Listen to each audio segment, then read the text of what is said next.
Hello guys, welcome back sa ating channel. So ngayong araw guys, makikita nyo meron tayong nakabaklas na makina dito.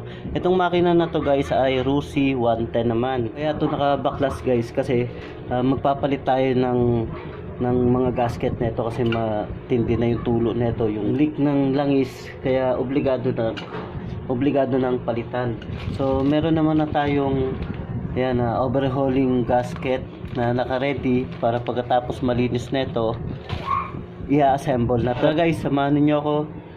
Sana pagtiyagaan ninyong panoorin para kahit papano makadagdag ng kaalaman. Pero ang gagamitin ko nga pala dito guys, kasi hindi pa nakakabili ng gasolina, diesel.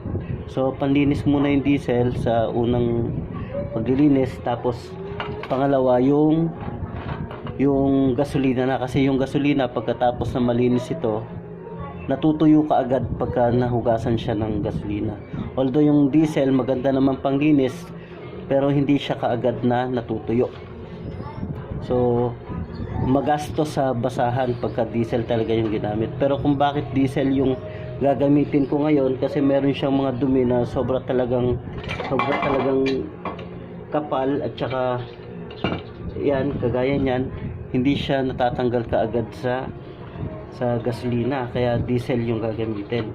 So kagaya nito, ito yung dumi na yan, kailangan diesel yung gamitin para ma-sure na malinis. Panghugas na lang yung gasolina. So tara guys, umpisa na natin maglinis. So yun guys, unahin ko muna linisin yung transmission gear. Ito yung transmission gear. So hindi ko na siya babaklasin kasi wala namang problema dito. Tsaka yung mga bearing nito okay pa naman. So good pa naman lahat ng nasa loob ng makina. Kaya lang binaklas kasi ang purpose lang talaga ay palitan siya ng gasket. Ito.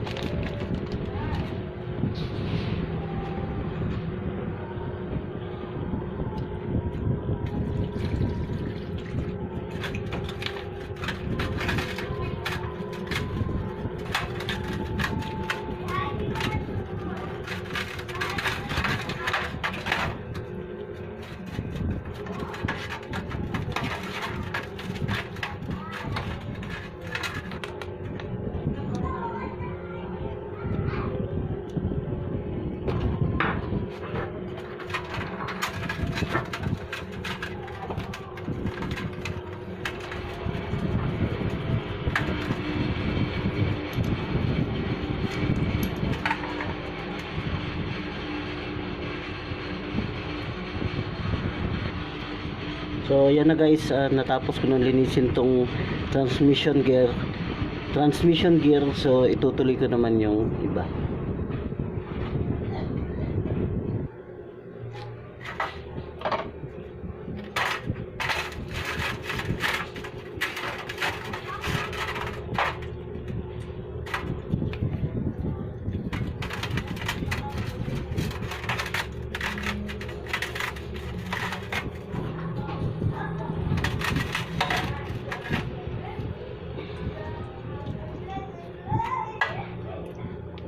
Let's go.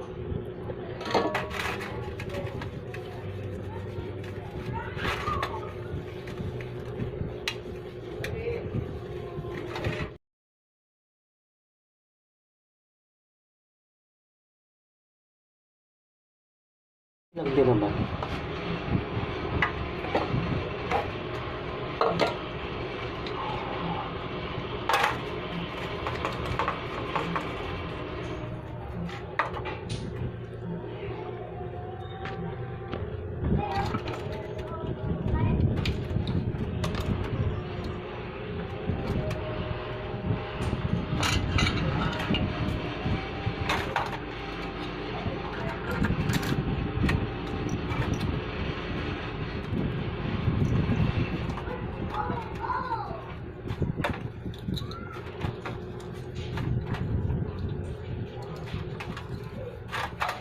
Ito naman yung sa kickstarter niya guys. Yan, diretso yan doon sa may sa may transmission gear. Ito nakakonekto sa transmission gear.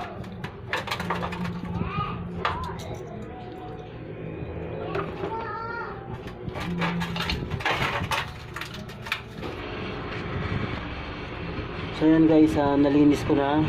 So patutuyuin na lang to, tsaka ko lilihain itong mga labi nito para pagka idinikit na yung gasket, so sure na wala na siyang tulo.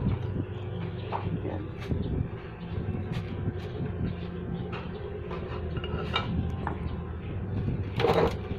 Ito namang isa.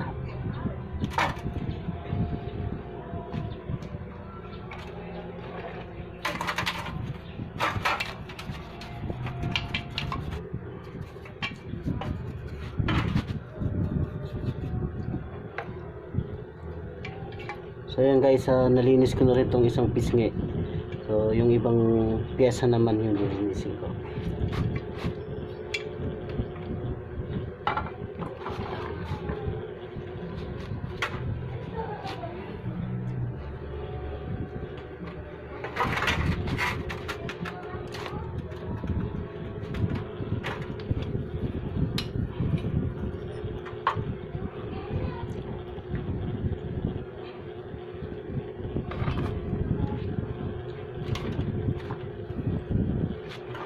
So ito guys, hindi ko nababaklasin to kasi bago naman yung ano nito, valve seal niya, kaya ito rin hindi ko na rin bubuksan kasi para hindi mabasa o hindi malagyan ng diesel yung valve seal.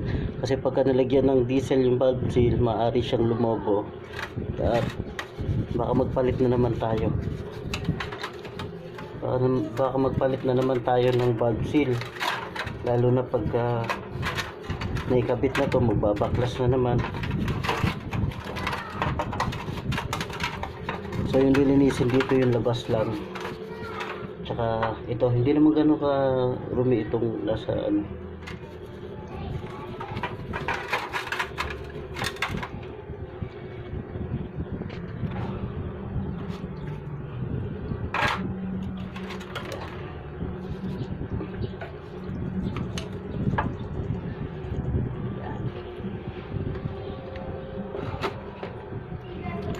Yung piston na lang.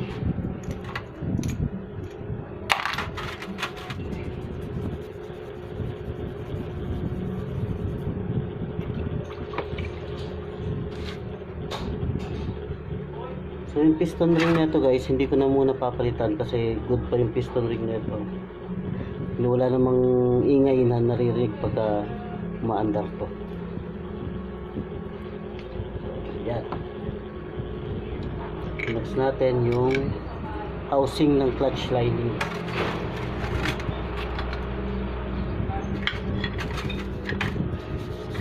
Ito yung takip doon sa gilid naman ng magneto.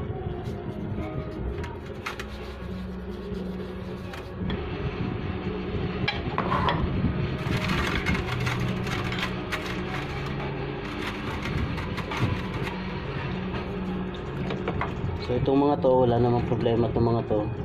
Hugas lang. Yan.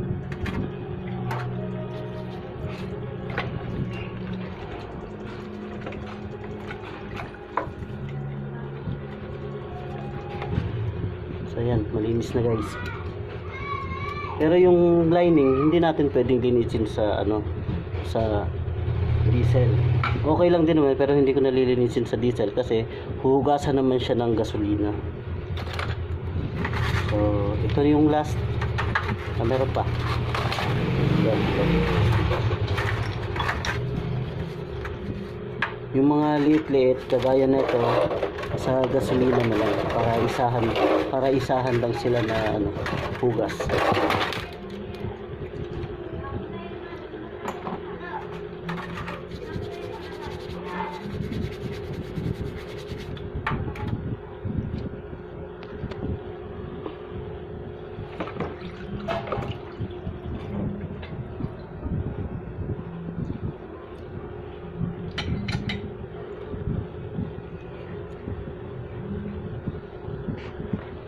So meron pa pala guys yung takip. Lilinisin.